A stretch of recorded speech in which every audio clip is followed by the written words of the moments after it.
Aming Diyos, Ama na dakila, tunay nga makapangyarihan sa lahat. Salamat sa pagkakataon ito na muli kapasikapanin mo ang iyong lingkod. Ama, ang tanging dalangin ko, Diyos, Amang Father God.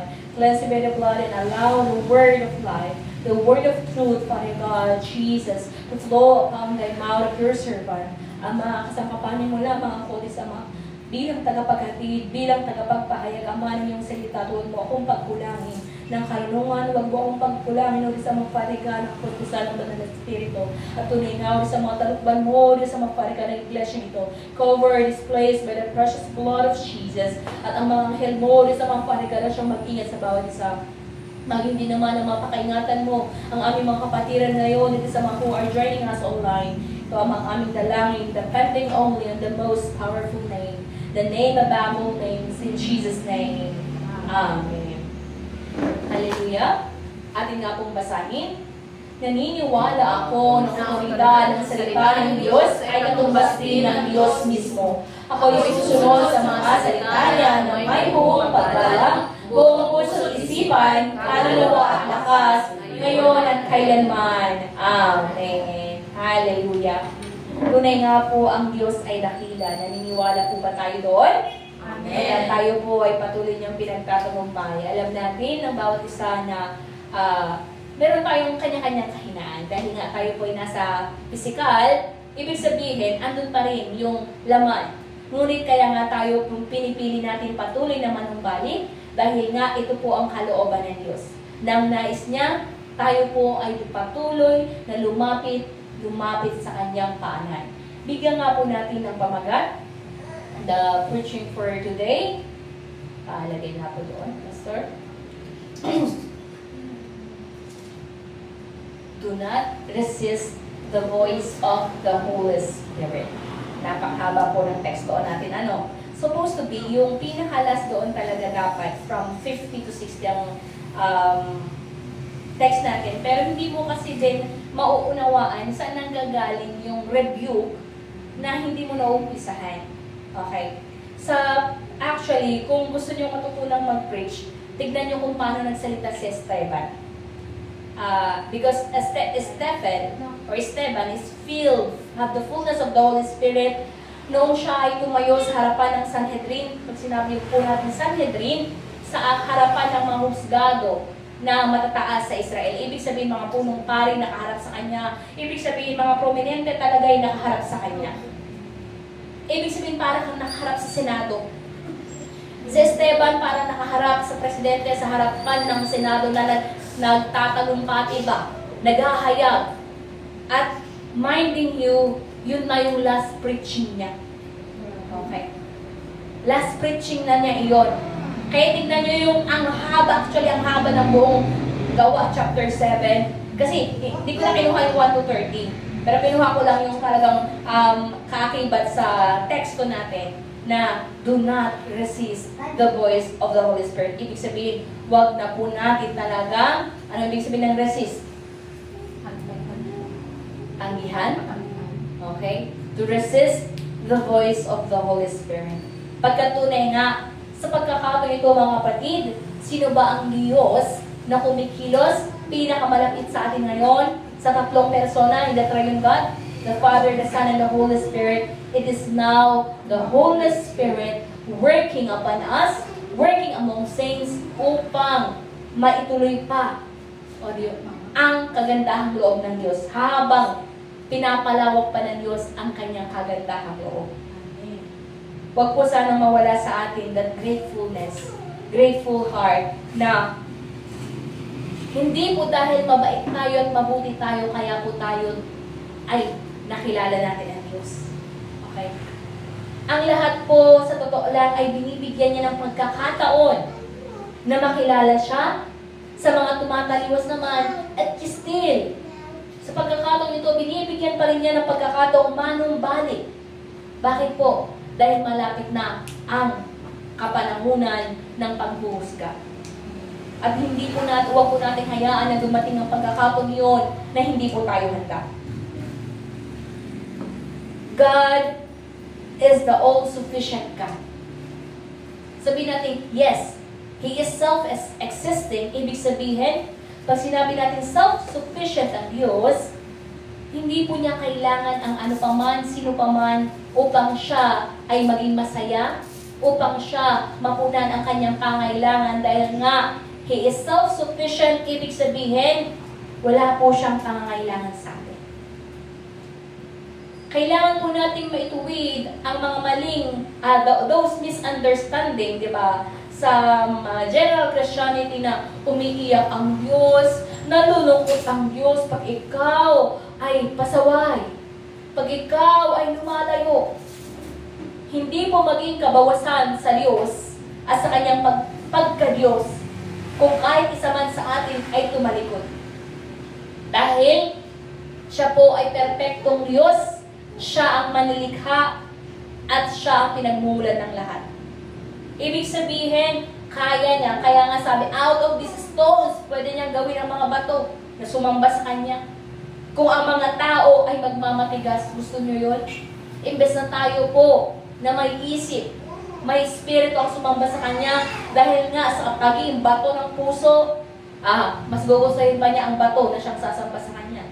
Which is hindi talaga, it's just a parable sa katigasan po ng ulo ng mga tao. At hindi na po tayo lalayo, tayo iyon.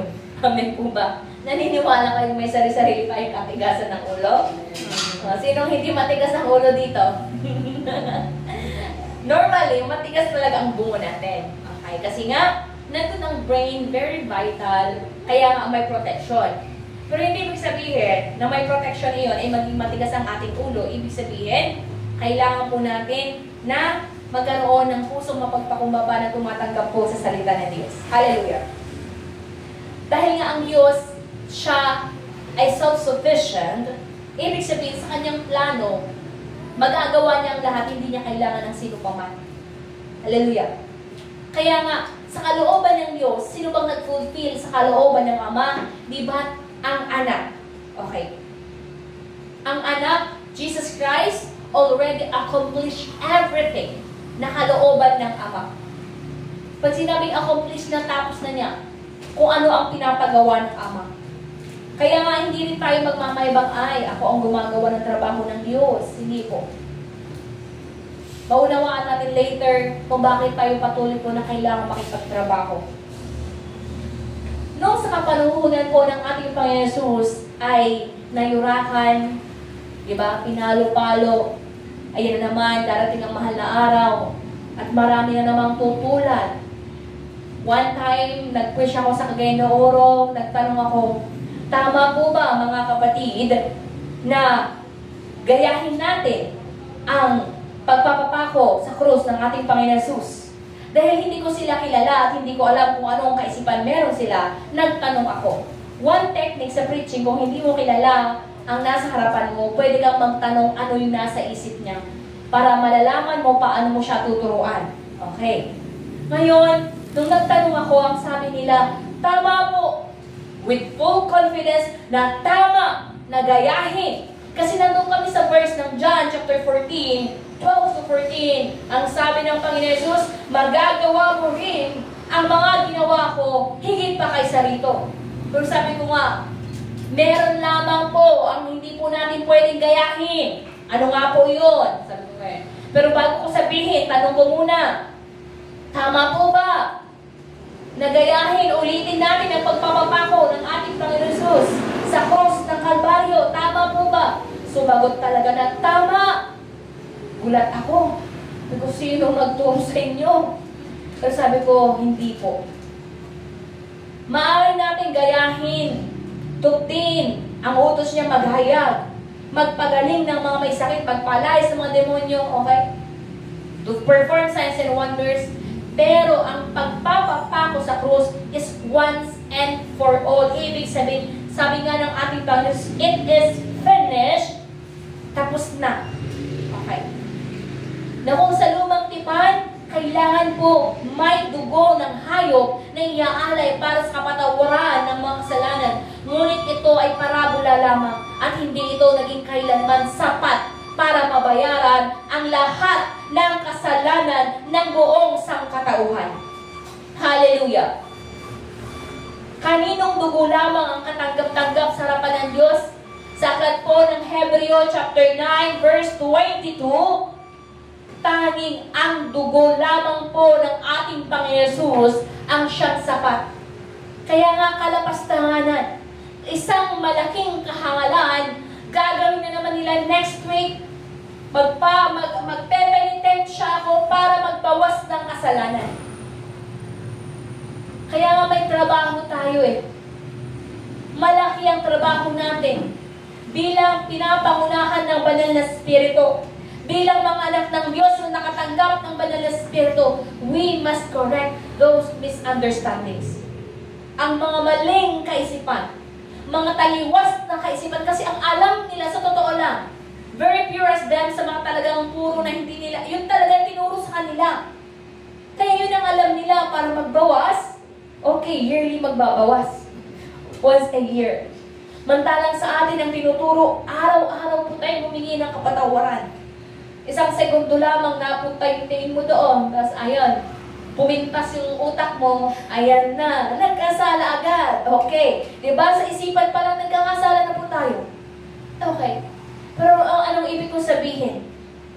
Hindi na po natin pwedeng ulitin pa dahil nga minsan lang ang sakripisyong iyon at iyon ay tinanggap ng ating Ama. Kaya nga ang turing niya sa kanyang anak, ito ang aking anak na lubos kong kinalulutan. Bakit lubos na kinalulutan ng Ama ang anak? Dahil sumunod siya na walang pagrereklamo. Actually, nanalangin po siya. Paano yung panalangin niya sa hardin ng Gethsemane? Kasi alam niya yung hirap na pagdadaanan niya. Kung maaari lamang, Ama, tanggalin mo ang kopa ng paghihirap na ito. Pero makita natin yung pagpapakumbaba ng ating Panginoon Jesus, ngunit hindi ang kalooban ko, ngunit ang kalooban mo ang siyang mapangyari. That's how the Son, Jesus Christ the Son, humbled down, nagpakumbaba upang tukdin ang kalooban ng Ama. Naranasan na po ba natin minsan dalawa magkaiba? Meron kang sariling kalooban, pero meron talagang kalooban ng Diyos na alam mo na yun ang pinapagawa sa iyo. Ngayon, kailangan po natin matutunang ipanalangin ang katulad po ng panalangin ng ating Panginoon Jesus. Ama, hindi ang kalooban ko, kundi ang kalooban mo ang siyang mapangyari. Kaya nga po dahil sa pagpapakumbaba ng ating Panginoon Jesus, it leads us to salvation. Okay. Ngunit nung siya ay namatay, nung siya ay hinuli, alam niyo ang kwento, halos tumakbo ang mga disipulo niya. Yung isa nga naiwan kahit balabal na niya. Talagang aklas. Si Pedro, naatapang, may ganyan. Hindi kita ganun iiwan. Apakatapang pa niya, pero sabi ni Jesus, ng Panginoon Jesus, pagtilao ng manok, 3 beses mo na ako, diba? Itinanggi. Okay? Itinakwil. You see that? Kaya nga po, alam natin, all deserted him. Iniwan siya. Pero sino ang nagtanggol sa kanya? Who is the advocate? According to Romans, basahin po natin, chapter 8, 11. Sino ang nagtanggol sa kanya? Naroon na po ba tayo? Sa aklat po ng Roma, chapter 8, verse 11. Ating basahin. Kung naninirahan sa inyo ang Espiritu ng Diyos na siyang muling bumuhay, kay Jesucristo, siya ang muling bubuhay sa inyong mga katawang may kamatayan, sa pamamagitan din ng kanyang Espiritong naninirahan sa inyo. Hallelujah. Ang banal na Espiritu po, paano niya ipinagtanggol ang ating Panginoon Jesus? Sa pamamagitan ng kanyang pagbuhay muli sa ating Panginoon Jesus. Okay. Dahil nga ang kanilang diablo, siya na ay patay. Pero he was wrong. Dahil nga, sa kapangyarihan po ng Diyos, sa kapangyarihan ng Banal na Espiritu, ang ating Panginoon Jesus ay nabuhay muli. Kaya nga, it is our faith and our hope for the resurrection, according to Romans chapter 8, verse 11, na dahil nga, di ba? Verse 11, kung naninirahan sa inyo ang Espiritu ng Diyos na siyang muling bumuhay kay Jesucristo, siya ang muling bubuhay sa inyong mga katawang may kamatayan sa pamamagitan din ng kanyang Espiritu mananahan sa inyo. And if the Spirit of Him who raised Jesus from the dead is living in you, He who raised Christ from the dead will also give life to your mortal bodies through His Spirit who lives in you. That is why we need the Holy Spirit. Okay? Dahil maging ang Panginoon Jesus, ang nagtanggol sa kanyang tagapagtanggol ay ang Banal na Espiritu. Pinahiya ang dyablo. Ginapi ang espiritu ng kamatayan. Mind you, ano bang trabaho ng kaaway? Diba? Magnakaw at pumatay. Kaya nga in 1 John chapter 3 verse 8, diba? Naparito ang ating Panginoon Jesus upang gapiin ang gawa ng kaaway.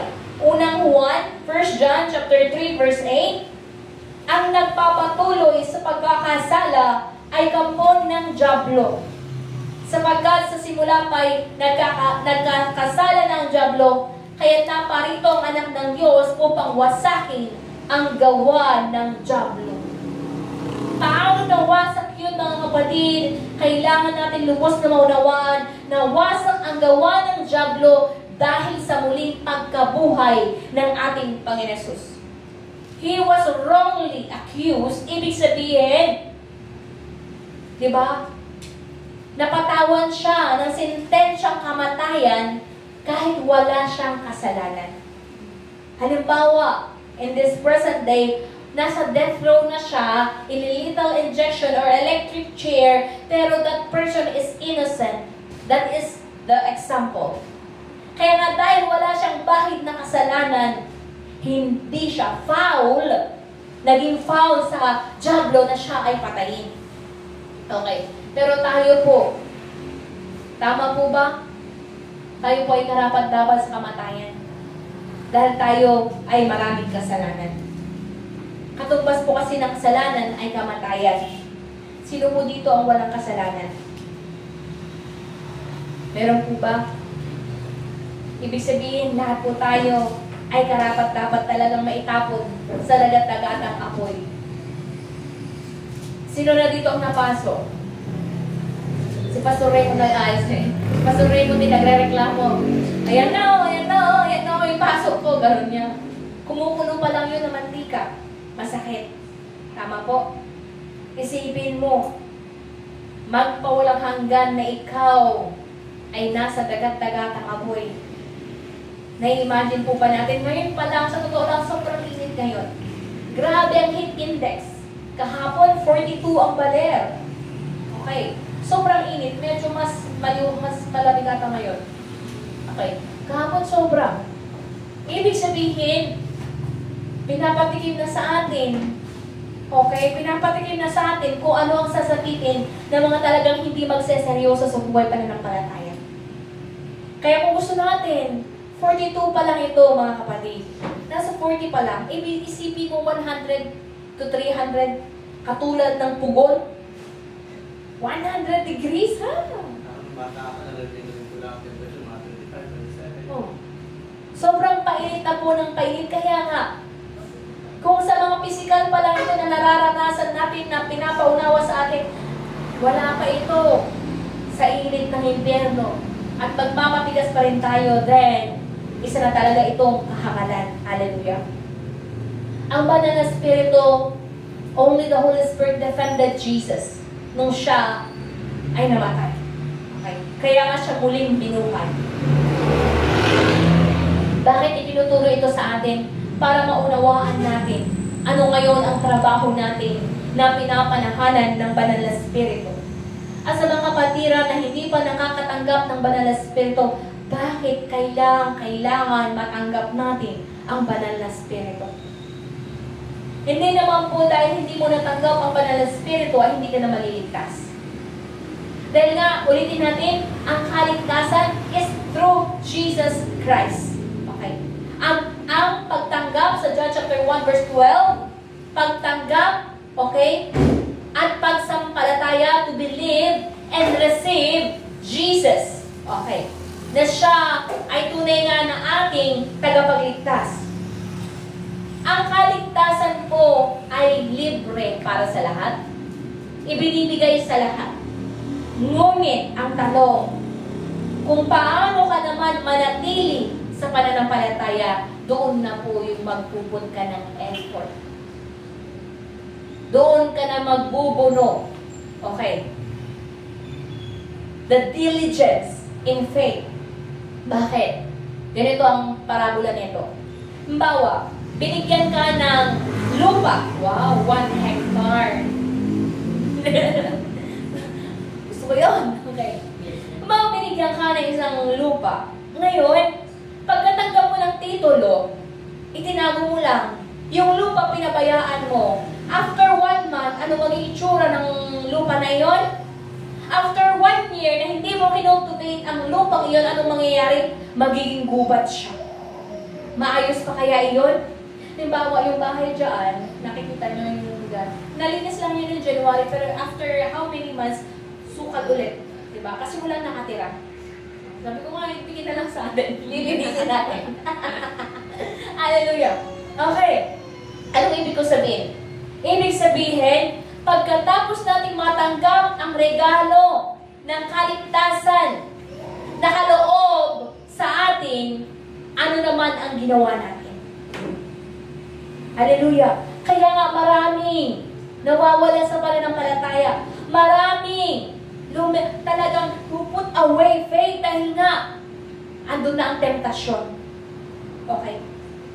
Kaya nga, there's the 3 temptation na itinuro na sa atin sa Matthew chapter 4, sa buong chapter na iyon, example of Jesus Christ, para alam natin ang mga temptasyon na pwede nating maranasan. Ano ang pinakauna para sa laman? Yung pangangailangan ng laman natin. Diba? Food. Ayan. Sa Matthew 4:4, sabi nga ng Diablo, oh, diba? Gutom ka na. 30 days ba naman na nag-fasting ang ating Panginoon Jesus? Gutom ka na. Gawin mo ang mga bato, yung tinapay na yan. Pero paano sumagot ang ating Panginoon Jesus? Hindi lamang sa tinapay na bubuhay ang tao, kundi sa salitang, di ba? Sa mga salita ng Diyos. Sumunod, anong sumunod? Pinakita ang kayamanan, karangyaan ng mundong ito. Kaya marami ding nawawala, nabibitag sa temptasyong ito. Mas inuuna pang magpayaman kaysa maglingkod sa Diyos. Mas inuuna pa ang karangyaan ng mundong ito kaysa unahin ang pagtupad sa kalooban ng Diyos. And lastly, di ba? Ano yon? Pride of life. Yung magawa mo ng subukin ng Diyos, gagamitin mo na lang ang salita ng Diyos upang ipagtanggol ang sarili mong kalikuan. Magpatahulog ka, di ba? Hindi ka naman pababayaan ng Diyos. Pero ang Diyos po, hindi po natin subukin. There's only one thing na pwede natin subukin ang Diyos. It is about giving our tithes. Malakay chapter 3 verse 10, this is the only thing allowed to us na subukin ang Diyos. Subukin mo. Tignan mo kung hindi bubuksan ng Diyos ang durungawan ng langit. And alam ko, ranas na ranas nyo. Sabi nga ng isa nating kapatid, bakit sa mga pagkakataon na parang gusto mong pagdamutan ng Diyos, lalong pinagdadamutan ako. Pero sa tuwing gusto mong sumunod talaga, ayan na. Okay. Kasi nga, ang pagpapala ng Diyos, hindi lamang po spiritual. Kasama po, whole package po ang faith. Pag sinabi kong whole package ang faith, ibig sabihin, lahat. Okay, pagpapalain sa atin. Ngunit ang pagpapala po ay magsisimula sa kaluluwa. Palabas sa pisikal, isipan, emosyon. Doon po makikita talagang pinagpala ang tao. Bakit? Tingnan mo ang sobrang mayayaman. Meron tayong mga kilalang, mga prominenteng tao, nung nagkasakit, kahit pa sa ang doktor, hindi naman napapagaling. Na maubos-ubos na ang pera. Okay? May mga mayayaman, hindi naman makatulog. Okay. Kaya nag-aalala, baka manakawan. Okay. Kaya nga, where there is peace of God, there is blessing. Okay. Ano naman kung nasa iyong lahat ng yaman ng mundong ito, wala ka namang kapayapaan. Kaya maraming nababaliw. Okay. Hallelujah. Kailangan po nating manatili. Our goal is to remain. Kaya nga yung teksto natin sa buong isang taon na ito is found in John chapter 15, remain in the vine. Okay. Pananatili. Ang sanga na napuputol, anong mangyayari? Ano ang sanga na napuputol? Diba? Pag naputol ang sanga, okay, kung hindi maidudugsong ng mabilis, malalanta na. Okay. Kaya nga po, we must remain in Jesus. Hallelujah. Ngayon po, bilang tayo po ay pinapanahalan, karamihan naman po sa atin ngayon, ng miyembro ng iglesia ito ay pinapanahalan na ng Banal na Espiritu, there is a new command to us. The 10 Commandments is commandment for the Israelites. And according to Romans, it is the law, kautusan kung saan itinuturo sa atin ano ang kasalanan. Kaya kailangan din talaga natin malaman ang 10 Commandments. Ngayon, what is the new command for us? Ano ang bagong kautusan para sa atin? Makipagbukas kayo sa aklat po ng John, chapter 13, verse 34. John chapter 13, verse 34. Isang bagong utos ang ibinibigay ko sa inyo. Isang bagong utos ang ibinibigay ko sa inyo ngayon, magmahalan kayo. Kung paano ko kayo minahal, gayon din naman magmahalan kayo. Okay. In English, a new command I give you, love one another as I have loved you, so you must love one another. Okay. To love one another, paano kaya ito mga kapatid? Okay. Alam niyo po ba, paano natin maipapakita ang pag-ibig natin sa bawat isa? Okay. Of course, unang-una sa lahat, the summary of the 10 Commandments, unang-una, to love God with all our heart, with all our soul, with all our strength. Tama? Kailangan natin siyang ibigin ng buong buo. The next thing is to love our brothers and sisters. Ngayon, ano pong gagawin natin? Paano natin maipapakita ang totoong pag-ibig sa bawat isa? Lalo na sa mga nasa tao pa sa kadiliman. Paano natin sasabihin na iniibig natin sila? Okay. Alam niyo po ba, ang sekreto sa mga hindi pa po nakakatanggap ng Banal na Espiritu at inuruin ang aking sariling karanasan. Kung gusto mong panahanan at tulungan ka ng Banal na Espiritu, you must have to eagerly desire to serve God. Kasi kung wala sa iyo ang puso na maglingkod, wala sa iyo ang puso na ipagamit ang iyong buhay para sa Diyos, para saan? Para tanggapin mo ang Banal na Espiritu. Para sa sarili mong kapakinabangan? Hindi po. The Holy Spirit is the advocate to Jesus. Ibig sabihin, siya ang tagapagtanggol. Bakit kailangan tagapagtanggol? Dahil nga, mali ang mga tao sa pagkakilala sa ating Panginoon Yesus. Kailangan maituwid. Kailangan maitama. At paano mo mangyayari yun? Dahil nga, may kahinaan ng tao. Nakita nila na ang ating Panginoon Yesus ay namatay. At ano bang ipinakalat na kasinungalingan sa Israel? Pinakalat nila na ninakaw ng mga disipulo ang bangkay ng ating Panginoon Yesus. Kaya nga, kautos-utosan at kabilin-bilinan ng ating Panginoon Yesus in Acts chapter 1 verse 4, do not leave Jerusalem. Huwag niyong iiwan ang Jerusalem hanggat hindi ninyo natatanggap ang kaloob ng banal na Espiritu.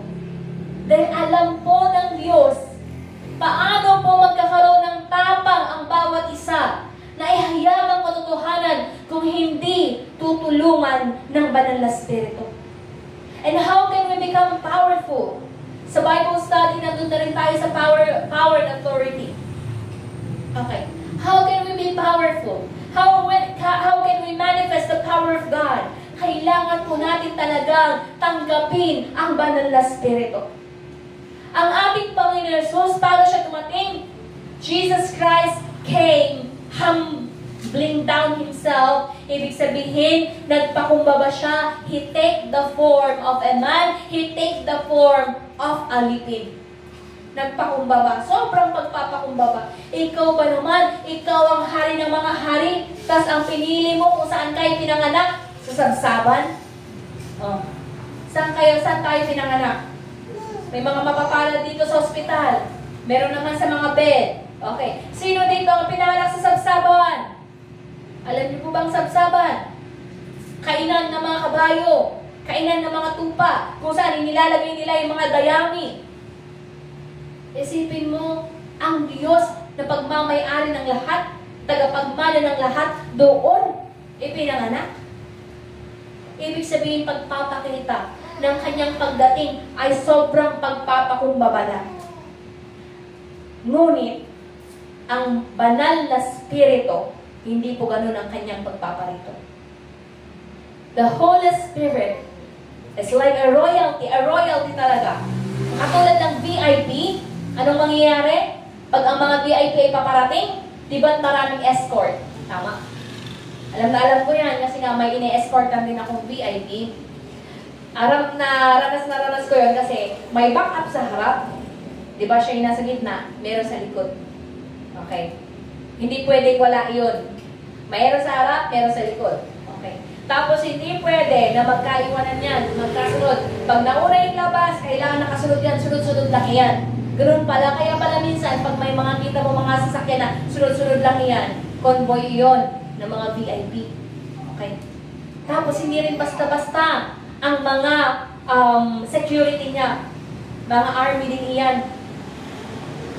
Na mga matitigas din. Ibig sabihin, the Holy Spirit came as a royalty.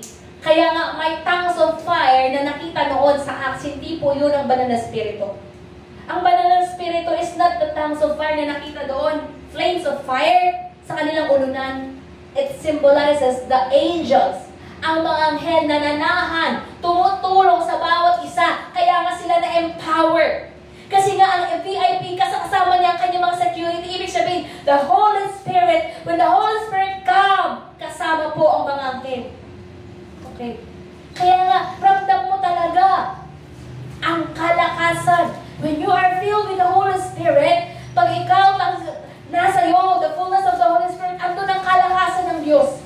Andun yung kalakasan. Iba talaga. The strength that comes from God. Hallelujah. Kaya nga, kapag nananahan sa atin ang banal na Espiritu, the Holy Spirit enables us, siyang tumutulong sa atin upang magampanan natin ano ang ipinapatrabaho niya sa atin. Okay. Kasi ang trabaho ng Diyos ay tapos na. Pero dahil sa kanyang dakilang habag, binibigyan po niya tayo ng pagkakataon. Dahil tayo ang naunang nakaalam ng katotohanan, nasa atin ang baton, nasa atin ang responsibilidad na napakabigat. Paano tayo ngayon magsasalita, maghahayag? How we obey our duty as saints na pinapaging banal. Paano natin magagawa to rebuke like Esteban? Isipin mo, nakaharap ka sa mga prominenteng tao na sasabihin niya, ano yung pinakalas niyang sinabi? Ano yung rebuke ni Esteban? Sa Acts chapter 7. Mas gusto ko sa English, sa NIV ko muna babasahin. Pero sige, basahin natin sa Tagalog. 7. Nandun sa 51. Napakatigas ng ulo ninyo. Ang mga puso at tainga ninyo ay parang sa mga pagano. Kung ano ang ginawa ng inyong mga ninuno, ginagawa ninyo ngayon. Lagi ninyong nilalabanan ang banal na spirito. Sa English po, basahin ko ano po. You stiff-necked people, your hearts and ears are still uncircumcised.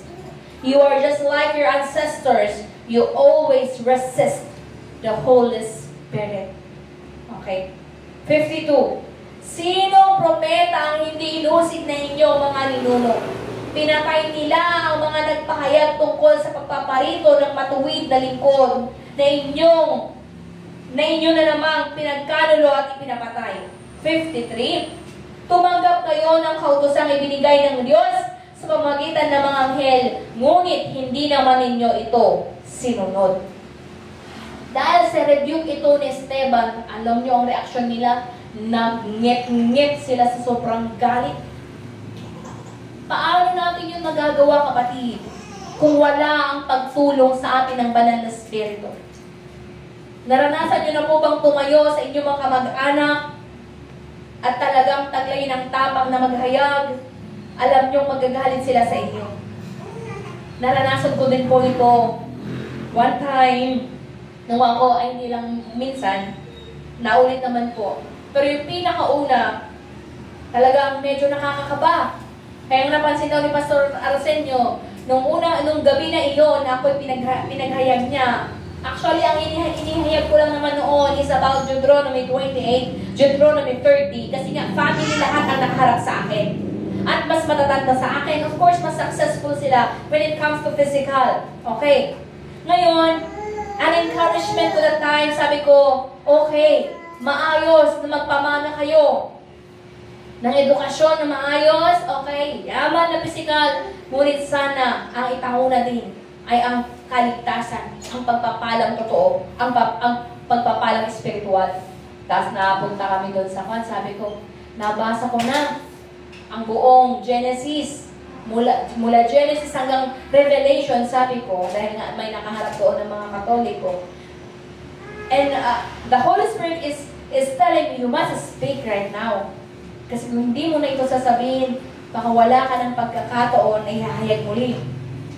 Eh di sinabi ko, malambot pa ngayon pagkasabi ko, kaya nga sabi ni Pastor Arsenio, para kang nananansya eh. Alam mo yung parang kabado talaga. Kasi nga, it's my first time na talagang humarap sa kanila, buhay pa rin yung lola ko.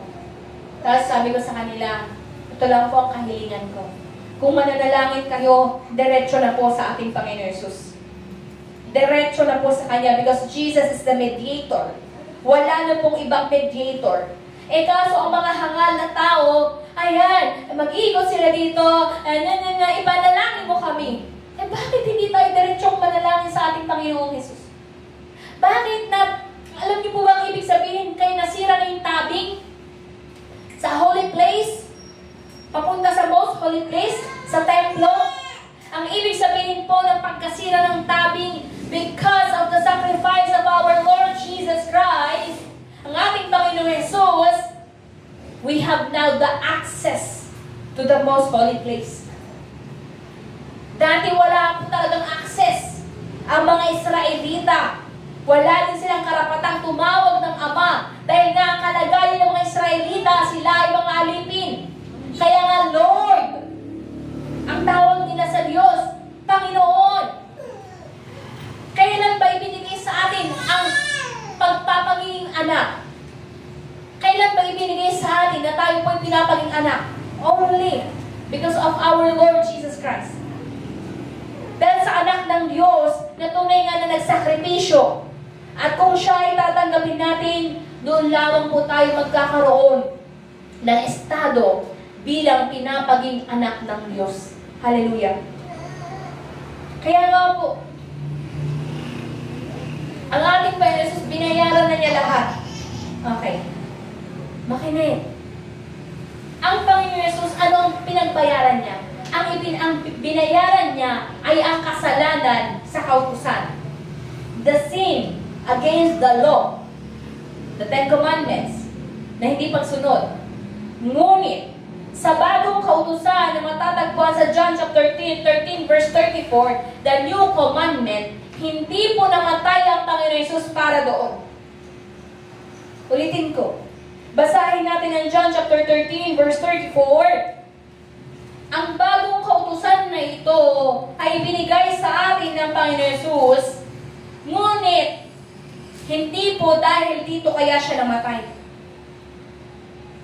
Kaya siya namatay dahil nga sa requirement ng kautusan, ng lumang kautusan, na kung walang pagbububo ng tugo, in Hebrews 9:22, walang kapatawaran sa kasalanan. Ano ang new commandment? Basahin nga po natin.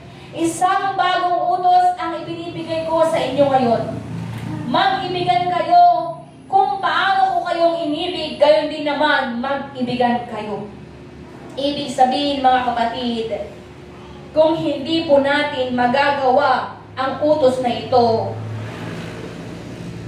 po ay kasalanan sa harapan ng ating Diyos. Huwag naman po sana tayo po ay maging makasarili.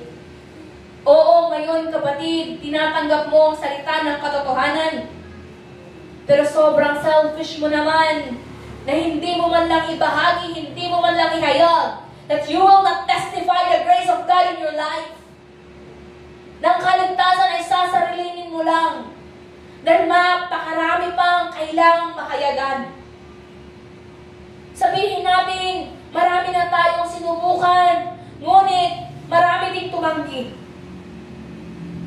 Kahit pa tayong pinapanahalan naman ng Espiritu, naranasan din po namin bilang mga lingkod ng Diyos na kahit paghayag ka, ikaw ay tatanggihan. Kahit mismo ng sarili mong pamilya dahil naranasan ko din po iyon. Nung hinayag ko yun, alam pong sabi sa akin, wag nyo nang patayuin si Grace. Dahil nga, nasaktan sila sa aking hinayag. Pero sa akin, ang sakit ng salita na iyon ay aking pag-ibig sa kanila. Dahil kung hindi ko ihahayag na tanging sa Panginoon Jesus dapat tayo manalangin, sis. Only call the name Jesus. Wala nang ibang pangalan ang dapat nating tawagin. Pero sila ang dami pa kung ano-anong pangalan tatawagin para ipanalangin sila. Hallelujah. Ayaw nating dumiretso sa Diyos. Ngayon na hinahayaan niya tayong pwedeng dumiretsong manalangin sa Kanya. Kaya nga, if we keep quiet, mananahimik tayo. Sa isipin natin, ligtas naman ako. Oo, ligtas ka. Pero pag uparap ka na sa Panginoon Jesus, ano ang mukhang ihaharap mo sa Kanya?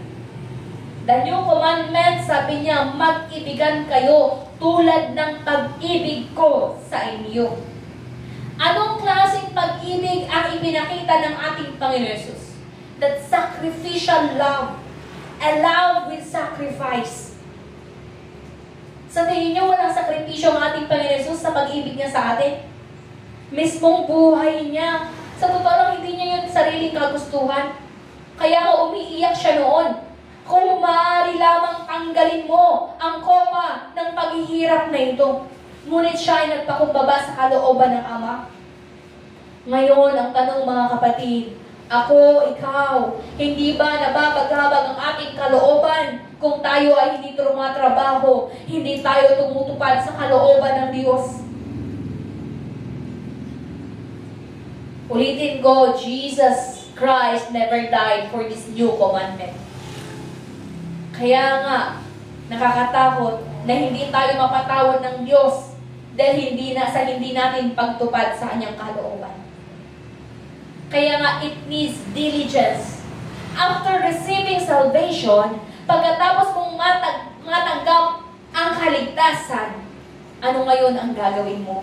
What is your response to the great love of Jesus Christ? Sa sobrang sukdulang biyaya na binigay niya sa atin, ano ngayon ang iyong gagawin? Sa Matthew chapter 16, verse 19, ang pangako po ng Diyos, kung tayo po ay maghahayag, whatever we bind here on earth will be bound in heaven. Ibig sabihin, kung tayo ay katrabaho para sa gawain ng Diyos, huwag kang mag-alala. Dahil ang Diyos mismo ang magtatanggol sa iyo. Ibibigay ko sa iyo ang mga susi ng kaharian ng langit. Ang ipagbawal mo sa lupa, ipagbabawal sa langit. at ang ipahintulot mo sa lupa ay ipahihintulot din sa langit. Amen. Anong gustong gawin palagi sa atin ng kaaway? Ang manghina ang kalooban. Ayaw ng kaaway na natataglay natin the boldness, yung katapangan na sumunod sa kalooban ng Diyos. Kaya yun yung kailangan natin mapanatili. Yung kahandaan, palagi na handa kang mamatay, handa kang ipagtanggol ang ating Panginoon Yesus. Yun ang ayaw na mangyari ng kaaway. Kaya nga, what is the strategy of the enemy? Gusto niya ang bawat isa ay patuloy na mapanghinaan. Mapanghinaan ng loob. Excuse me. Sasaksakan niya ng mga negatibong kaisipan. Hindi mo kayang maghayag. Mali-mali ka kapag nagsalita. Mahina ka. Hindi ka nila pakikinggan. Alam niyo yon, yung mga negatibong kaisipan, gawain po din ng kaaway. Kasi nga ayaw niya nang tayo po ay maging kasangkapan ng katotohanan. Kaya let us be mindful, maintindihan natin ano ang schemes of the enemy. Taglayin po natin ang pag-asa at yung panghawakan natin yung pangako ito ng Diyos. Ano man, di ba? Ano man ang ipagbawal mo sa lupa, ipagbabawal din sa langit. Anong ibig sabihin ng kapatid? Ang pangalan mo ay nakalista sa langit. Kaya nga, whatever is your request in heaven, granted. Baka naman puro milyon sa ipanalangin nyo. Okay. Wala nang problema doon. Kung gusto nyo magpatayo ng mga churches. Okay. For mission, pwede naman talaga. Pero kailangan talagang puro ang puso dahil alam ng Diyos hanggang sa kaloob-looban natin. Alam po niya. Hallelujah!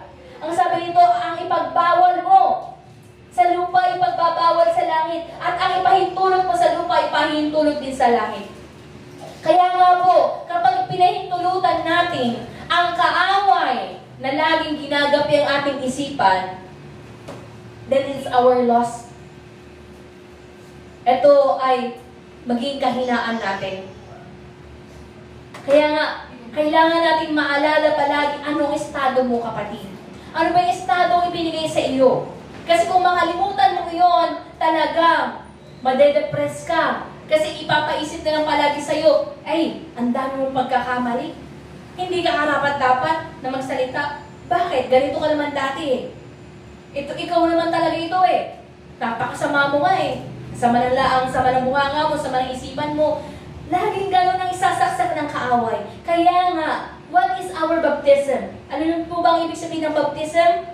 Ang pakipagbautismo sa ating Panginoon Yesus. Ang ibig sabihin nun, ang bautismo na pinagdaanan ng ating Panginoon Yesus, siya ay mula sa Ama, siya ay naparito sa lupa, namatay, inilibing, at siya ay muling nabuhay. Why we need to be immersed, submerged in water, at bahunin uli, ibig sabihin, ang luma mo, ikaw ito na lumang pagkatao, ikaw ngayon ay, ang luma mong pagkatao ay ililibing at ang mabubuhay, the new life in Jesus. That's why we need to undergo baptism. Ganun po yung kahalaga, ang bautismo. Dahil pagkatapos mong naibangon mula sa bautismo, lantaran iyon eh. Ipinapakita mo sa kaaway, ang lumang ako, inilibing na. Kaya pwede ka nang sabihin mo sa Diablo, yun yung dating ako.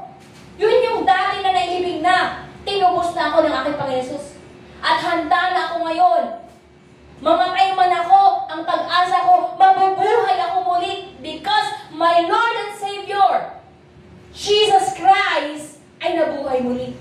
Romans chapter 8:11, na kung nanahanahan sa iyo ang banal na Espiritu, kung paanong binuhay ang ating Panginoon Yesus, ikaw ay mabubuhay din. Yun yung pag-asa natin. Anong gustong gawin ng kaaway? Ma-oppress na ma-oppress sa kaisipan. Hindi mo kayang gawin iyan. Kaya nga, we must be refreshed by the Holy Spirit. Na ang tinig niya ang ating marinig. Hindi ang tinig ng mga demonyo. Hindi ang tinig ng Diablo. Na puro na lang discouragement. Kaya kaninong boses ka nakikinig. Kung puro depression ang nasa isip mo, ibig sabihin, sa diablo ka nakikinig, sa mga demonyo ka nakikinig. Pero ngayon, kapatid, loobin mo naman, naiisip mong makinig sa salita ng Diyos. Loobin mo naman na makinig sa tinig ng banal na Espiritu na umusap sa iglesia nito ngayon. Kasi kung ang iglesia nito, sasabihin natin, nasa atin ang katotohanan, pero hindi tayo kikilos para ihayag ang salita ng Diyos, mamamatay ang mga mahal natin sa buhay, hindi nila man lang narinig ng kaligtasan ay sa pangalang Jesus. Tayo na nga lang na nakakaalam ng katotohanan, magpahina-hina pa tayo, ano na lang ang mangyayari sa atin. Kaya yun sinasabi namin dalawa ni Pastor Raymond, magpalakas kayo. Magpalakasan tayo. Kasi paano tayo pagkakatiwalaan ng Diyos? Nang mas marami pang aalaga ang mga kaluluwa kung hina-hina naman the existing members of this church. Puro alagain. Kailangan yung tumibay. We are now in power and authority. You must possess the power and authority. Bakit hanggang ngayon natatakot ka pa rin mag-cast out ng demonyo sa iba? Anong problema? Ando na mga sarili nating kahinaan. Kagabi, sobrang atake. Up to kanina, grabe yung sa isipan ko. I always resist. Kaya nga habang umawit kanina si Pastor Raymond in his well, sabi ko, Father God, I just need you. And I allow the Holy Spirit, ikaw na lang po mangusap na hindi ako. There you in me, in us. Chapter 7. Katulad ng mga Israelita, alam niyo po ba ang parabola sa atin? Moses resembles Jesus. Okay. Egypt, the Pharaoh, resembles the enemy. Nakita niyo yun? Kasi nga, si Pharaoh, gusto niyang i-oppress ang mga Israelita. Si Moises, siyang pinili upang iligtas ang lahing Israelita mula sa Ehipto, mula kay Pharaoh. Sa prosesong iyon, di ba, Moses is always rejected. Kaya tandaan natin, sa pagpapagamit natin sa katotohanan, huwag kang mag-expect palagi na victory. Expect rejection. Number 1 rejection sa inyo mismong pamilya. Dahil nga totoo, mag-aaway ang ama at anak. Okay, kung hindi talaga makukuha sa katotohanan, talagang kaaway iyan. Bakit pa natin ipagtatanggol ang mga namatay natin sa buhay? Yun yung aking naman sasabihin ngayon. Supposed to be, our focus now is for the living. Ang focus natin sa buhay na ito ngayon ay ang mga buhay pa na may pag-asa pang maligtas. Huwag mo nang pakialaman, kapatid, ang mga patay na. Huwag mo na rin subukan pa silang ipagtanggol dahil whatever their situation is, it is up to God. Okay. Pero kung nagmamanifest naman ng mga demonyo na iyon, alam ko masakit dahil ako din ay nasaktan nung nalaman kong demonyo ang isa sa mahal ko sa buhay dati. Hindi ko na siya mahal sa buhay ngayon. Kaya nga, when I rebuke, sabi ko, hindi na kita talaga. Hindi na talaga. Pero mahirap yun. Okay. Kaya nga, magpo-focus tayo, sino ba ang pwedeng habulin? Katulad ni Princess, na pwede pang turuan para manalangin siya sa pangalang Jesus at maligtas, di ba? Amen? Doon yung mga habulin natin. Yung mga makikinig pa. Pero syempre, kung mahal natin sa buhay, never give up. Hanggang sa huling hininga nila, never give up. Never give up. Dahil it is our duty. It is our duty. Kaya nga, kung pahina-hina tayo, huwag tayong magtataka kung bakit mahirap din kumilos ang banal na Espiritu.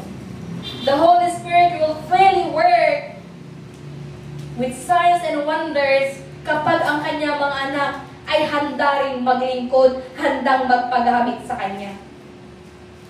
Asaan ang kahandaan ng puso, kahandaan ng isipan na paglingkuran ang ating Diyos. Naway nananalay tayo sa bawat isa ngayon na nakikinig even online. Because God knows no distance. Ang banal na spirito ay sumasa lahat ng dako. Ang Diyos ay sumasa lahat ng dako. Alam niya ang bawat kaisipan na nakaharap ngayon sa Kanya. Ang trabaho natin ituwid ang bawat isa sa mali nilang pagkaalam. John chapter 16, 1 to 9. Sa aklat po ng John chapter 16, 1 to 9. Ano po ba nakasulat dito? Basahin natin. Sinabi ko ito sa inyo upang huwag inyong kalikuran ang inyong pananalig sa akin. Ititiwala kayo sa mga sinagoga. Darating ang panahon ng sino mang pumatay sa inyo ay mag-aakalang naglilingkod siya sa Diyos. At gagawin nila ito sapagkat hindi nila ako kilala ni ang Ama. Subalit sinabi ko na ito sa inyo upang kapag dumating na ang oras na gagawin na nila ang mga ito, maaalala ninyo ang sinabi ko sa inyo tungkol sa kanila. Hindi ko ito sinabi sa inyo noong una sapagkat kasama pa ninyo ako. Ngunit kayo'y pupunta na nga ako sa nagsugo sa akin at wala ni isa man sa inyo ang nagtatanong kung saan ako pupunta. 6. Ngayon, sinabi ko na sa inyo, lubha naman kayong nalungkot. Subalit sinasabi ko sa inyo ang katotohanan, ang pag-alis ko ay sa ikabubuti ninyo. Sapagkat hindi paparito sa inyo ang patnubay kung hindi ako aalis. Ngunit, pag-alis ko, isusugo ko siya sa inyo. Pagdating niya ay kanyang patutunayan na mali ang mga taga-sanlibutan tungkol sa kasalanan, tungkol sa katuwiran at tungkol sa paghatol ng Diyos. Patutunayan niya tungkol sa kanilang kasalanan sapagkat hindi sila naniwala sa akin. Ito po ang trabaho natin. Ang kasalanan ng sanlibutan ay ang hindi paniniwala sa ating Panginoon Yesus. Kaya nga, bilang pinapanahanan ng banal na spirito, ang trabaho natin ay ipagtanggol ang ating Panginoon Yesus. Nung siya ay nayurakan, nung siya ay tinanong ni Poncio Pilato, sabi niya, hindi mo ba alam na nasa akin ang kapangyarihan na ikaw ay iligtas ganito ganyan? Ang daming sinabi sa kanyang masasama. Pero he is like, di ba, a sheep. Hindi siya umimik. Pinagtanggol po ba ng Panginoon Yesus ang kanyang sarili sa lahat ng paratang sa kanya? Hindi po ipinagtanggol ng ating Panginoon Yesus ang kanyang sarili. Dahil alam niya may magtatanggol sa kanya at yun ang banal na spirito. At sa kanyang muling pagkabuhay at siya ay ascended in heaven, alam niya na ang mga pinapaging banal, the saints, will continue to testify about Him. Kaya nga, wala tayong karapatang sabihin, we are a saint, and we are not doing our task in testifying the name Jesus. Kasi kailangan nga po natin ituwid ang bawat isa. Mali sila. Dahil nga alam nila, kung mabait, wala naman akong ginagawa, hindi naman ako nagmamarites, hindi naman kita sinasaraan, hindi nga ako nakikipag-away. Mabait ako. Kung mababait, malapit sa harapan ng Diyos, mga ganun. Mga pangatwiran ng mundo ito, which is, that's man-centered view. Pag sinabing man-centered, yan ay nasa perspektibo kasi ng tao. Pero kung kaligtasan ang ating pinag-uusapan, kailangan nating pumunta sa perspektibo ng Diyos na may kaloob ng kaligtasan. Nakukuha niyo po? Kung hindi natin makuha the perspective of God, hindi po talaga. Kaya din namamali ang sanlibutan. Okay. Pinakamatinding kasalanan po ang hindi paniniwala sa ating Panginoon Yesus. Hindi siya mapapatawad unless that person believe and receive Jesus. Kaya wag na po tayong magtaka kung bakit marami sa ating ancestors na nauna sa atin ay hindi po ligtas dahil hindi nga nila narinig ang katotohanan ito. Pero kung sila pa rin ba ang papakialaman natin, wala po tayong magagawa doon, mga kapatid.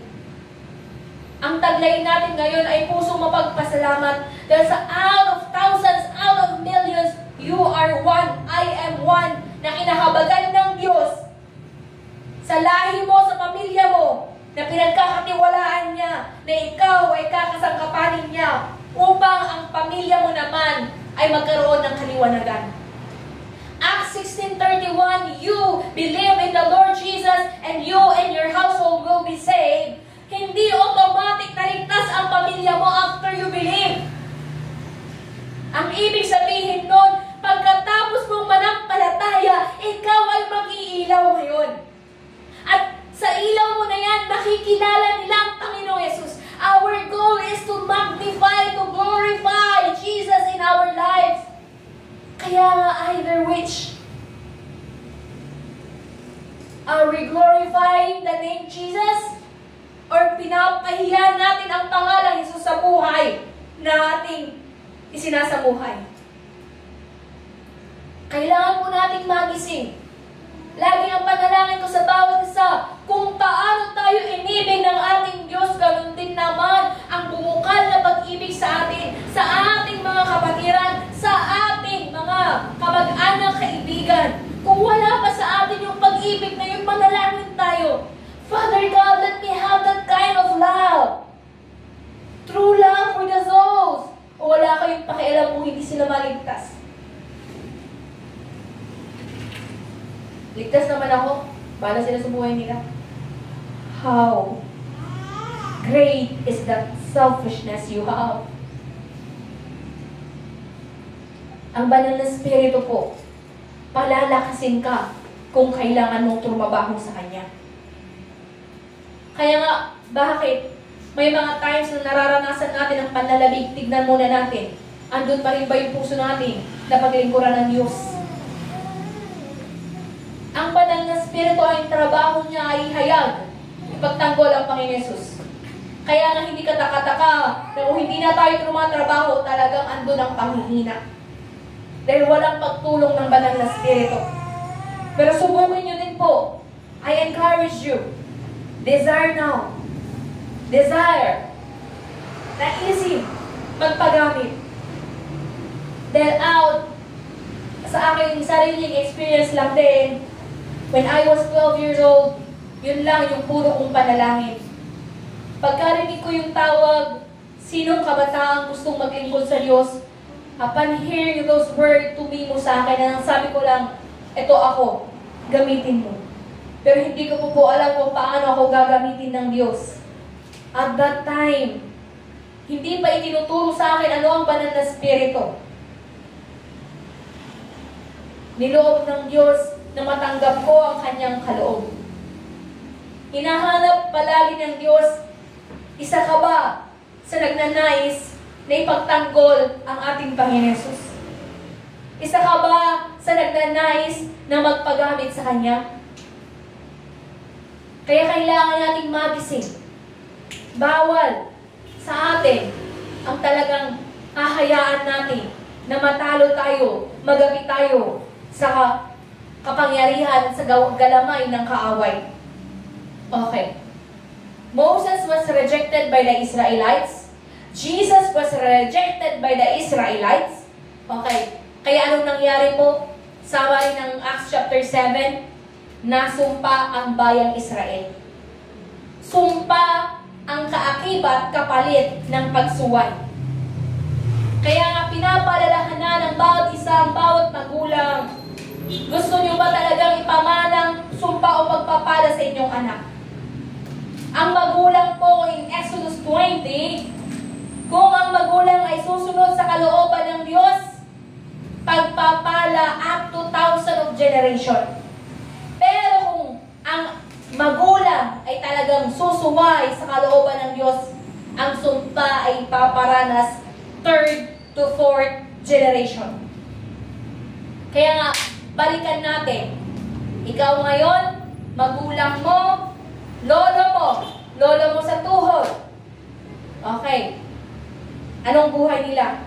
Kaya nga up to 4. Tayo ngayon sa ating estado, unti-unti nating sinisira ang mga sumpa. Pero kung hindi ka magsisipag na magpalayas ng mga sumpa sa pamilya mo, ay talagang mararanasan mo paulit-ulit. May mga napapanood akong documentary kung ano talaga yung case na nangyari sa nanay niya. Yun mismo din ang nangyari sa anak. Mirror. Same. Okay. And what is happening now? Namatay sa stroke. Hindi na ako lalayo. Namatay sa stroke. Stroke ulit. Let us check sa ating family.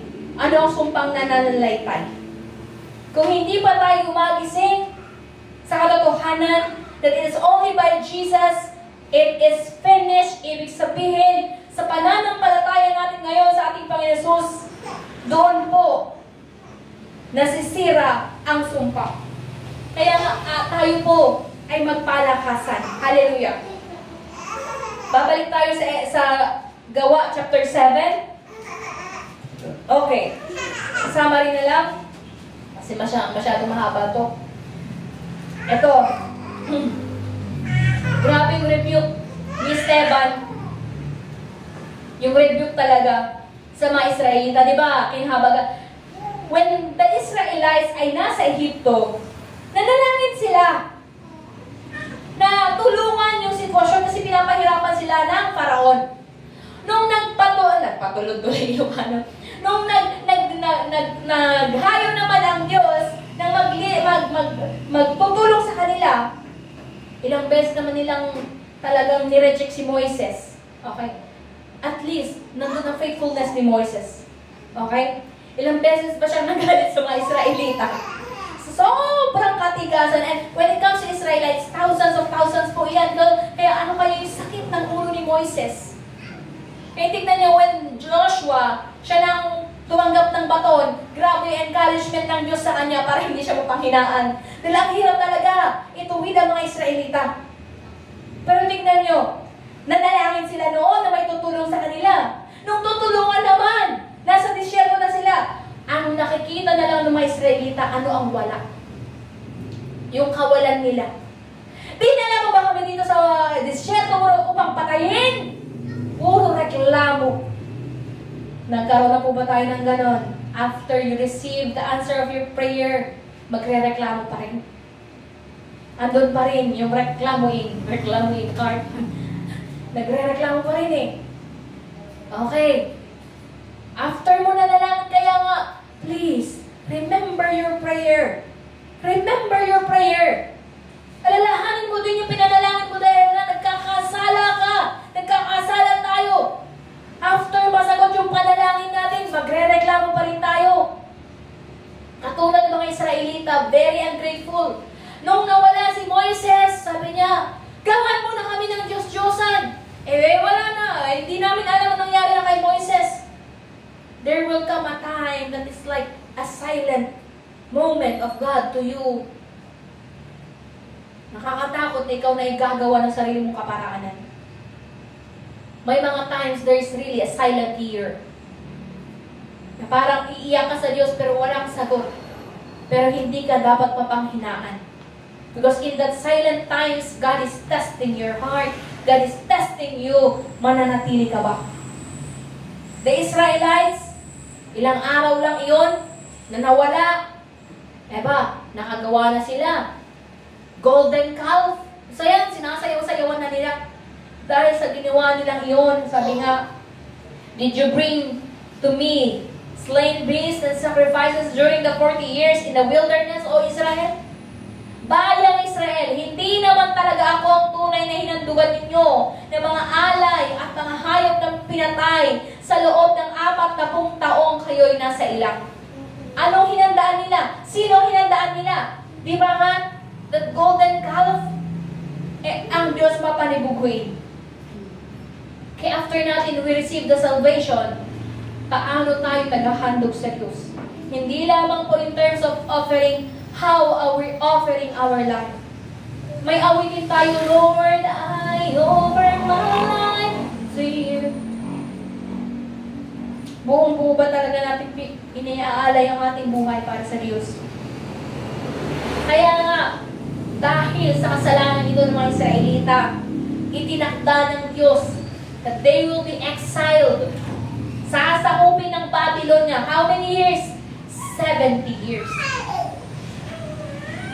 70 years. Paano sila hirap na makarating sa Kanaan? Imbes na ilang araw lang, 40 years. Dahil sa katigasan ng ulo, dahil sa papalit-palit ng isipan. Kaya mind you, gusto natin ng mabilis na pagkilos ng Diyos. Let us be firm, let us be steadfast, na sumunod, piliin sumunod. Gusto mong mabilis na kumilos ang Diyos sa pamilya mo, sa buhay mo, sa iglesia ito, makipagtulungan tayo. Hindi po maaari na ang pastor lang ang malakas, dahil tayo po ay isang katawan. Kapag ang kamay ay nasaktan ng hihina, mararamdaman ng buong katawan. Huwag po tayong maging cause na mas bumabagal pa paglago at pagkilos ng banal na spirito. Dahil nga, sa pabago-bago ng ating isipan, naging katulad tayo ng mga Israelita. Nasagot na nga ang panalangin, magre-reklamo pa rin. Nasagot na nga ang panalangin, ang hahanapin ay mali, wala. Ano ang wala? Kaya nga, let us learn that grateful attitude. Tumingin ka kung ano ang nagawa na ng Diyos sa buhay mo. Ikumpara mo ito sa buhay na wala sa iyo ang ating Panginoong Yesus. Hallelujah. Kaya nga, sa rebuke ni Esteban sa kanila, grabe napakatigas ng ulo ninyo. Aray. Ang mga puso at tainga ninyo ay parang sa mga pag-alay, ibig sabihin sarado. Kung ano ang ginawa ng inyong mga ninuno, iyon din ang ginagawa ninyo ngayon. Lagi ninyong nilalabanan ang Espiritu Santo. You always resist the Holy Spirit. Let us be reviewed, mga kapatid. I-check muna natin. Are we following? Sumusunod ba tayo sa kalooban ng Diyos ngayon? O andun pa rin na pinagmamatigasan natin ang sarili nating kalooban? Next Sunday is our, of course, every Sunday naman talaga we celebrate the Resurrection Day. But it is most special na we remember Jesus' resurrection dahil ito nga ang ating pag-asa. Next Sunday, our Resurrection Day celebration. Okay. Kailangan po natin tandaan, mga kapatid, sa pagkakataon ito, ang kalagayan po natin ay katulad po ni Esteban. Kaya na ba nating maghayag that when you preach, it will be your last preaching and you will die? Na kapag naghayag ka, pwede ka na nilang patayin. Wala pong takot si Esteban na ito. Why? Punong-puno po siya. Puspos ng banal na spirito. Sa paghahayag, sa pagsunod sa kalooban ng Diyos, mahirap po pag hindi sumusunod sa kalooban ng banal na spirito. Sariling effort mo, sariling isip mo, pagod ka. Tsaka ang hirap siyang ipaintindi, sa totoo lang. But when you preach, depending only by the Holy Spirit, when you teach, fully depending on the knowledge and the wisdom of God, makikita mo ang kaibahan ng pagdepende sa Diyos. Kaya nga, habang kayo po ay hinuhubog na maging tagapaghayag ng katotohanan, number 1 po namin itinuturo, dumepende sa salita ng Diyos, dumepende sa banal na Espiritu. The Bible, in prayer, and with the anointing of the Holy Spirit, ano ang lalabas diyan? According to Lucas 12 verse 12, iyan ang pinapasabi ng banal na Espiritu. Hallelujah! Ang Diyos po, di ba sabi sa Matthew 25, basahin nga natin, 35 and 36. Patungkol sa kaligtasan, Matthew 25, verse 35 to 36, sabi dito, in the judgment day, di ba, ang sabi, oh, may nagpakain, nagbigay ng tinapay, nagbigay ng inumin, nagbigay ng damit. Kasi okay na ako kasi marami na akong binigay ng damit. Hindi po ganun yun. Hindi po physical yun. Okay, 35. Sapagkat ako'y nagutom at ako'y inyong pinakain, ako'y nauhaw at ako'y inyong pinainom, ako'y isang dayuhan at inyong pinatuloy, ako'y hubad at inyong dinamitan, nagkasakit at inyong minalaw, nabilanggot at inyong pinuntahan. Hindi po, maaaring gawin po natin ito sa physical, pero kapag kahit ibigay mo ang lahat ng physical, hindi po sila maliligtas. Pero syempre, bait iyon para makikita talaga may food. Meron talaga mga ganun. Kailangan natin yon, form of evangelism. Pero, paano naman maibibigay ang buhay na walang hanggan? Eh di ba nga, my flesh and blood is real food in John chapter 6, di ba? 53. The flesh and blood of Jesus, yun ang tunay na pagkain, yun ang tunay na inumin. Ang ibig sabihin po, sa paghuhukom, hahanapan tayo ng ating trinabaho. It's never an excuse sabihin mo bata ka. Dahil may kasama ka ding bata. Okay. It's never an excuse sabihin natin ang dami nating dahilan. Sa paghukom. Okay. Sabi dito sa 32, tipunin sa harapan niya ang lahat ng mga bansa at sila'y kanyang pagbukurin. Tulad ng mga ginagawa ng mga pastol. Ilalagay niya sa kanyang kanan ang mga tupa at sa kaliwa naman ang mga kambing. Gusto niya maging kambing. Kaya sasabihin ng hari ang sa kanan, hali kayo, mga pinagpala ng aking ama, pumasok kayo at tanggapin ang kahariang inihanda para sa inyo mula pa ng aking likhain. Yun is the reward. You want that reward? Halika. Come. Diba? Papapasukin ka. Pero, okay. Doon sa 41. Sasabihin naman niya sa mga nasa kaliwa, lumayo kayo sa harapan ko, kayo mga isinumpa. Doon kayo sa apoy na di namamatay, na inihanda para sa dyablo at sa kanya mga kampon. Sapagkat hindi ninyo ako pinakain nung ako'y nagugutom. Hindi ninyo ako pinaunom nung ako'y nauuhaw. Hindi ninyo ako pinatuloy nung ako'y isang dayuhan.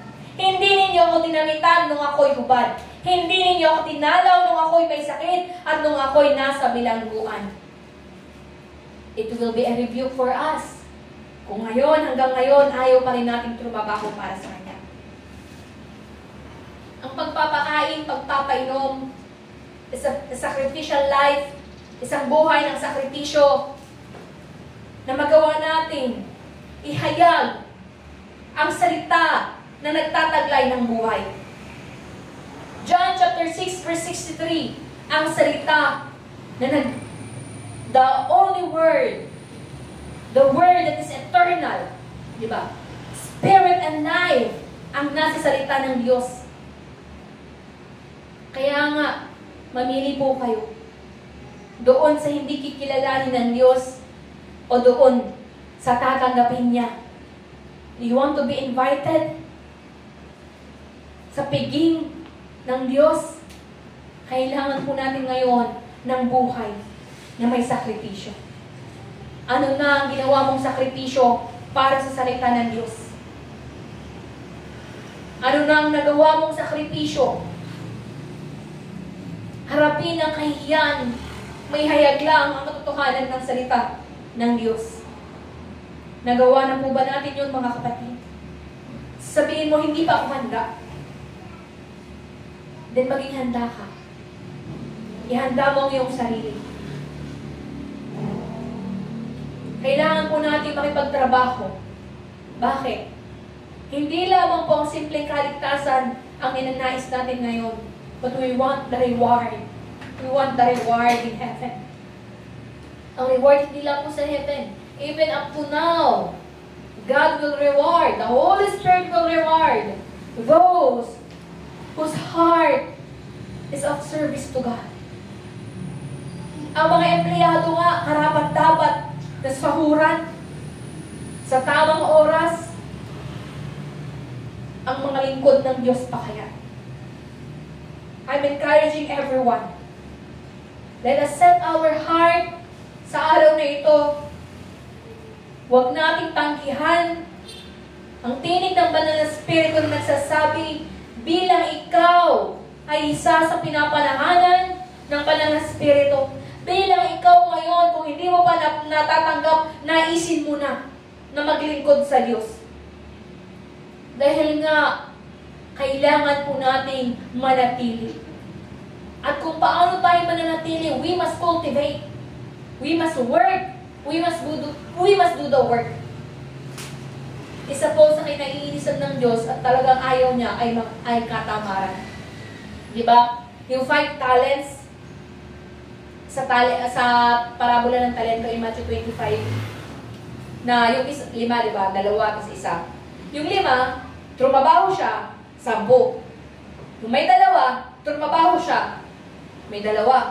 Yung 1, kinuha niya, ibinaon, itinago. Ganun ang kahalintulad. When you receive salvation, after mo matanggap ang kaligtasan, ang pangako ng ating Panginoon Jesus, ang pangalan ng Jesus, ibabaon mo lang. Sasarilinin mo lang. Maririnig mo ang salita ng Diyos, you wicked and lazy servant. Napakasakit nun na salita ng Diyos. Huwag po nating hangarin na marinig yun. My encouragement, and it is the Holy Spirit encouragement. Be encouraged. Desire to hear. Well done. Well done. Good and faithful servant. Tayo ba iyon? Are we now faithful? Are we really faithful to God? Ang ministeryo naman po ay hindi nasusukat sa dami lamang, but of faithfulness. Si Pedro, in Acts chapter 2, naghayag siya. Ilan? 3,000 ang nanampalataya. Si Esteban, nung naghayag siya, pinatay siya. Ano gusto niyo? Pedro na lang ako, pastora. Huwag naman Esteban agad. Pero after the disbursement, sa pagkamatay ni Esteban, revolution na yun. Kumalat ang magandang balita. Wherein, totoo talaga nakalagay sa Romans, all things will work for the good of those who love Him. Ibig sabihin, Stephen lived a life of sacrifice. Kaya naisip po natin yun. Kasi nga, hindi tayo pwedeng mamili kung ano ang pagkatawag sa atin. Kaya nga, kailangan lang natin ihanda ang ating sarili. Paano natin magagampanan ang ipinapatrabaho ng Diyos sa atin? Hindi tayo ang magdidikta sa Diyos. Ito ang gusto ko. Dapat ito lang ako. Dapat ito lang ako eh.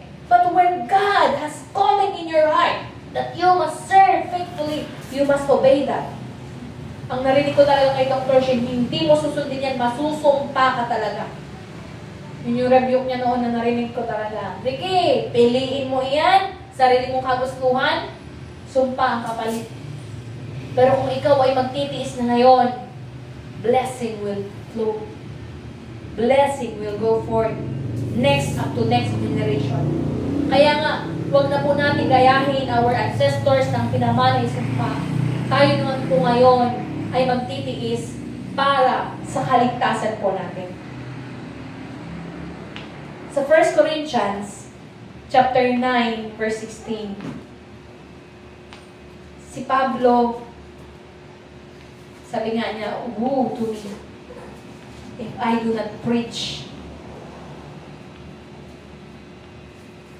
1 Corinthians chapter 9 verse 16, hindi ngayon nangangaral ako ng magandang balita ay maaari na akong magmalaki. Sapagkat iyan ay tungkulin iniatang sa akin. Sumpain ako kung hindi ko ipangaral ang magandang balita. Sa English kasi, yet when I preach the gospel, I cannot boast, for I am compelled to preach. Woe to me if I do not preach the gospel. Ibig sabihin, ang mga tinawag upang maghayag ng salita ng Diyos at hindi yun gagawin, alam nyo na. 1 Corinthians 9 verse 16. Sa paghahayag, ulitin ko, hindi po ang sarili mong kayabangan ang ihahayag mo. The preaching contains who is God. Number 1 yun. Kaya ipapakilala natin ang Diyos sa tuwing tayo ay naghahayag. What is His attribute? Sino ba ang Diyos? Hindi pwedeng mawala sa picture ng preaching. Jesus Himself. Ano ang kalooban ng Diyos? Paano pinufulfill ng banal na Espiritu ang kalooban ng Diyos? Iikot lang po doon. Kaya nga, that anointed preaching, ganun siya iikot. Kaya nga, our basis in preaching ay only in the Bible. Kaya paano maghahayag ng isang tao na hindi niya nalalaman ang kalooban ng Diyos? Kaya habang bata pa, marunong ka nang magbasa? Read the Bible. Okay. Habang bata, simulan na talaga para masanay na. Daily bread nga ika. Okay. Tignan nyo. Ang mga Pilipino parang mamamatay pag hindi na kumain ng rice. Okay. Pero sa mga Amerikano, tinapay lang sa kanila, okay na sila.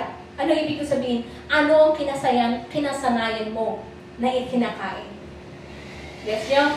Ibig sabihin, kapag sanay na tayong kumain ng kanin, ng salita ng Diyos, ibig sabihin, it will be our daily bread. Mararamdaman mo ang spiritual na gutom kapag hindi ka kumakain ng spiritual na pagkain. Hallelujah. And bilang mga naumpisahan na natitrain para maghayag din ng salita ng Diyos, this is our duty. Ipinapakilala ko na po sa inyo. Kasumpa-sumpa pa lang, hindi maghayag. Huwag mo sasabihin, hindi ko kaya basta na. Ay, bata pa ako. Of course, doon ka maghahayag. Sa kaya mo, hindi naman pwedeng matanda ka na agad mag-preach. Ikaw ay 13 years old. Okay. Pero nagpangyari sa akin yun eh. Pero yun yung time na fully reliant ako sa banal na Espiritu. Katatanggap ko lang ng banal na Espiritu. Nagtaka sila, oh, sino nagturo kay Chris? Kaya naman niya palang mag-preach. Ganun. That is the power of the Holy Spirit. Di ba, may mga nakakaranas when you have the offertory challenge, hindi mo alam paano mo siya dinedeliver. Pero, out of your mouth, lumalabas. Desire also to preach and to teach. Okay. Pero, tanggalin at kailangan natin tanggapin na may kaakibat po iyon na pag-uusig. Ihanda mo na ang buhay mo katulad ni Pedro, katulad ni Juan, katulad ni Esteban. Okay. Handa tayo. Kaya nga, anumang kahinatnan natin, huwag kayong mag-aalala. When you preach the truth, ang Diyos po ang magtatanggol sa atin. Eh kung itinakda talaga ng Diyos sa katulad ni Esteban, huwag ka namang mag-aalala kasi after your death, there will come booming. Okay. So kaya nga, tayo po'y magpatuloy na manalangin. Dito sa lugar ng Aurora, sa inyo po sa Pampanga, sa Cagayan de Oro, Quirino, Isabela, Ifugao. Ang dami po nating panalangin. May tribo dito Bugalot. May pinaplano din silang Anta. Tribo din namin, Ifugao. Okay. Mga Bisaya, nag-aantay din. Sinong ihahayo kung walang metatrain? Okay. Kaya nga, kailangan po nating magpakumbaba sa harapan ng Diyos. Patuloy po natin natanggapin ang kalooban niya. Hallelujah. Sa pagkakataon ito, tayo nga po'y manalangin. Ang salita ng Diyos ay katumbas din ng Diyos mismo. Ang salitang inihayag ng Diyos ay tinig ng banal na Espiritu. Huwag na po natin patigasin ang ating puso to resist the voice of the Holy Spirit. Kasi kung hindi natin papakinggan ito, tayo mismo ay masisira. Napangyari na po in the book of Revelation, chapter 2 and 3. Even powerful churches na huminto sa pakikinig, sa tinig ng banal na Espiritu ay nasisira. Tayo pa kaya? Bilang tayo po, ang ating estado, wala tayo sa estado na magmalaki sa harapan ng Diyos. Our status, andun tayo at the mercy of God, na ayon lamang sa kanyang habag. Kaya kung gusto mo ng kaligtasan sa iyong sariling pamilya, ikaw ang number 1 na manalangin. Manalangin. Okay? Kailangan po natin manalangin. Kasi nga, kahit gusto natin talaga, totoo, gusto natin silang maligtas. Pero kaya ba natin silang baguhin? Kaya nga tayo po'y patuloy na humingi ng habag mula sa Diyos. Let us call the name Jesus 3 times. Una sa lahat, humingi tayo ng kapatawaran sa mga pagkakataon na tayo nga hindi natin pinakinggan ang tinig ng banal na Espiritu. Ang ating pinakinggan, ang ating sinunod ay sarili nating kalooban. Let us repent sincerely at hilingin sa Diyos sa pagkakataong ito. Taglayin natin ang tenga na nakakarinig. Taglayin natin ang puso na handang sumunod. Ang kaisipan na nakasentro lamang sa Diyos. Let us call the name Jesus 3 times and begin to pray. Jesus. Jesus. Jesus. Aming Diyos, Ama na dakila, tunay nga makapangyarihan sa lahat. Ama, narito kami bilang isang iglesia, Ama. Nagpapatirapaling harapan at nagnanais, Ama, kahabagan mo kami. Ama, patawarin mo kami, O Diyos, Palikan. Salamat sa iyong salitang nagpapaalala sa amin. Thank you for the rebuke you have given us, O Diyos, Ama, na hindi namin dapat tularan ang mga Israelita. Father God, who always reject the Holy Spirit. Father God, ninanais ka namin, Ama, sa iglesia ito. Malayo nawang kumilos ang banal na Espiritu, O Diyos, Ama. Father God, empower us to do your will. Ama, itinadalangin ko, Diyos, Ama, baguhin mo ang bawat puso, ang bawat isipan, O Diyos, Ama. Magtaglay ng pagnanais, O Diyos, Ama, na tunay, Father God. Pakinggan ang tinig mo sa araw na ito. Nang nais mo, Diyos, Ama, kami nga ay tunay nga makipagtrabaho sa iyo. Magamit ang aming buhay upang ipakilala, O Diyos, Ama, ang iyong kadakilaan. Ang pangalan ni Jesus ay may naghala, O Diyos, Ama, para sa kaligtasan ng sanlibutan. Ang madalangin ko, O Diyos, Ama, Father God, sa mga narito at mga ibang kapatiran namin online, Father God, I pray for the Holy Spirit to empower each and every one in the name of Jesus. In the name of Jesus, O Diyos, Ama, na makapangyarihan sa lahat. Tulungan mo kami, O Diyos, Ama, na patuloy, Father God, taglayin ang tenga na nakakarinig sa iyong salita. Taglayin ang kapakubabaan at tunay, Father God, the heart, the desire that is willing to obey. Father God, Ama, kahabagan mo ang aming iglesia. Father God, allow the Holy Spirit fill the church with power and authority. The church member, Father God, Ama, to possess the power and authority in your name. In the name of Jesus, Father God, we will lay hands at tunay nga, mapagaling ang mga may karamdaman. Father God, at the command in Jesus' name, mapalayas ang mga maruruming espiritu. Father God, when we stand to preach and to teach, enable us. Ama, kasangkapanin mo kami, O Diyos, Ama. Father God, ihayag ang kabutihan mo. Ihayag ang iyong kagandahang loob. Na tunay, Father God, naman sa pagkakataon ito, Ama, tunay nga, O Diyos, Father God, pagkakataon to secure salvation in your name.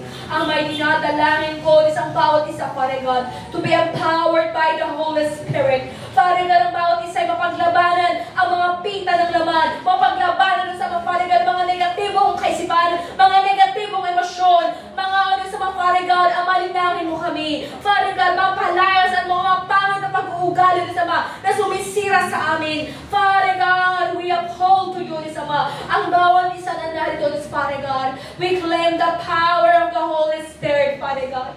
Fill this place with power. Father God, let the Holy Spirit of this Ama speak sa bawat isa o Diyos, Ama. Father God, forgive us. Forgive us, O Diyos, Ama, sa aming mga pagkukulang. At tunay nga, O Diyos, Ama, empower us once again to testify your name. Ama, salamat, O Diyos, Father God, sa masagana mong salita. Ama, sa patnubay ng banal na Espiritu, Diyos, Ama, na malayang kumikilos sa iglesyang ito. Ama, itinataas namin ang iyong pangalan, ang iyong kadakilangan sa iglesyang ito. Thank you, Father God.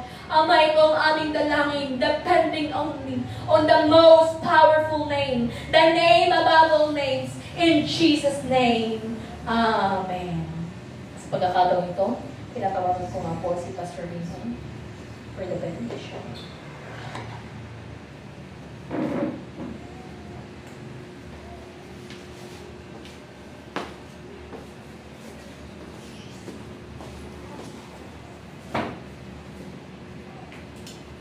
Hallelujah. Lahat po ba tayong pagpala sa salita ating napakinggan?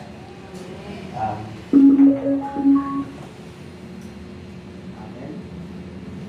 Praise.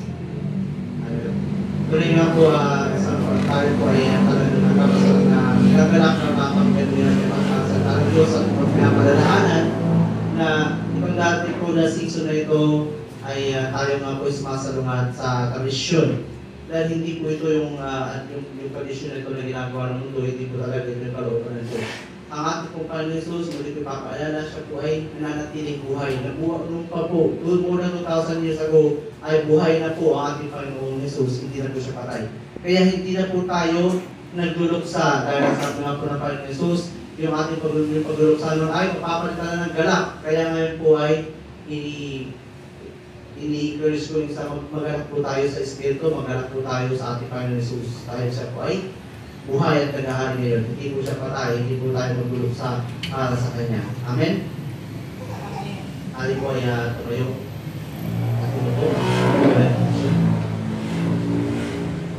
Ang kagandahang loob ng ating Panginoon Jesus, ang Kanyang kabutihan na hindi nagmamaliw, ngayon pakalmas at kapamunan ng Banal na Espiritu, pinapahayag po ng mga nasawa, patuloy ng bawat isa ngayon nakipag-isa, nakipag-ipan sa Panginoon Jesus, sa lahat ng mga kumikilala at mga nakikinig sa tinig ng Banal na Espiritu at patuloy sumusod dito ngayon at magpakailaman.